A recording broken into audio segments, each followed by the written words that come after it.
मटकी से छलको पानी,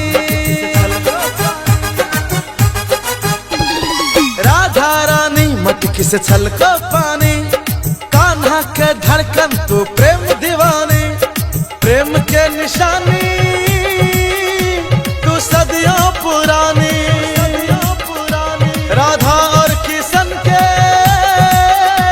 युग युग के कहानी, जकर प्यार में कान्हा बंशी बजावे। बोलो रे भैया राधा रानी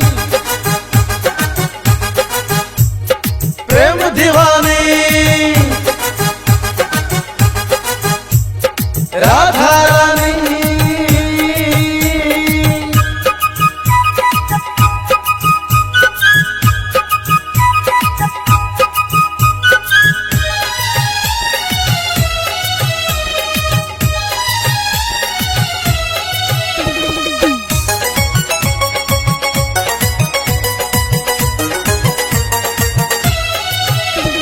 जमुना किनारे राधा श्याम के पुकारे, बंसी बजाते श्याम धीरे धीरे आवे। जमुना किनारे राधा श्याम के पुकारे, बंसी बजाते श्याम धीरे धीरे आवे। पनघट पे राधा नैना निहारे, वृंदावन वन में कान्हा कान्हा पुकारे, कान्हा घर घर में मक्खन चुरावे। बोलो रे भैया राधा रानी प्रेम दीवानी,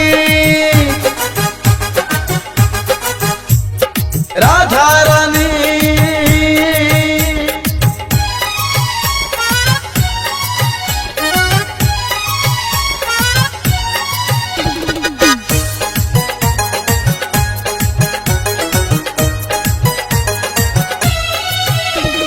राधा का प्रेम बरसाने बुलावे,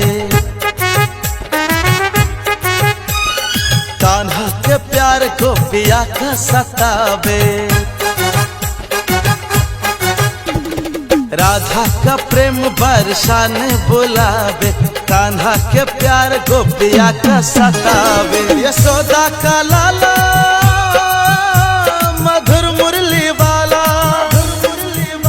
हे कृष्ण मुरारी नटखट दिल वाला, कान्हा चोरी चोरी रास रचावे। बोलो रे भैया राधा रानी